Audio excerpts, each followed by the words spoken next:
STR வந்து நம்ம ஃப்ரெண்ட்ஸாக இருக்கட்டும், நம்மளா இருக்கட்டும், பெரியவங்களா இருக்கட்டும், அந்த மனுஷனுக்கு சர்ச்சைன்றது புதுசு கிடையாது. அப்படியே அந்த டேபிள் வச்சுட்டு போங்க அப்படின்ற மாதிரி கடந்து போகக்கூடியவர் தான். அவர் மீட் பண்ணுறதுக்கு முன்னாடி எப்படி இருந்தது, மீட் பண்ண வாட்டி உங்களோட என்னன்னா, நீங்கள் இப்போ சொன்னீங்களே உள்ளே வரத்துக்கு முன்னாடி நீங்கள் ஒரு எதிர்பார்ப்போன ஒன்று வந்திருப்பீங்க அந்த இதுன்ட்டு. இது எல்லாருக்குமே இருக்கிறது தான் பிரதர். அதாவது எஸ்டிஆருக்கும் அதே தான் இருந்திருக்கும். அவர் சில வாட்டி சொல்லுவார், 10 வருஷம் முன்னாடி என்னெல்லாம் பேசியிருக்காங்க தெரியுமா அப்படின்னு சொல்லும் போதெல்லாம் அவரோட வழியை தான் நான் புரிஞ்சுக்கிட்டேன். ஆனால் நான் எஸ்டிஆர்கிட்ட வந்து கற்றுக்கிட்டது என்னென்னா, நீயாக இருந்தால் அவனை ரொம்ப பிடிக்கும் மக்களுக்கு ஸ்லோவாக அப்படின்ட்டு. அவர் இப்போ எல்லாருக்கும் ரொம்ப பிடிக்கும். நீ நல்லா நோட்டீஸ் பண்ணி பாருங்கள், எஸ்டிஆரை பிடிக்காத ஆளே இருக்காது.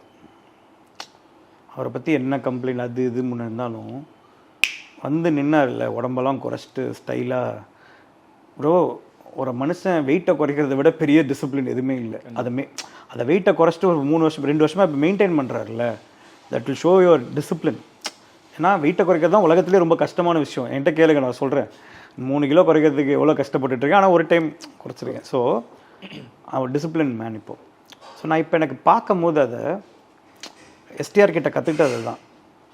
நம்மளை என்ன வேணால் சொல்லட்டும், நம்ம ஹானஸ்ட்டாக நம்ம இருந்தோன்னா மக்களுக்கு நம்மளை பிடிக்கும் அப்படின்னு சொன்னது தான் நான் அப்படி இருக்கேன். I think that is the lesson I took from him.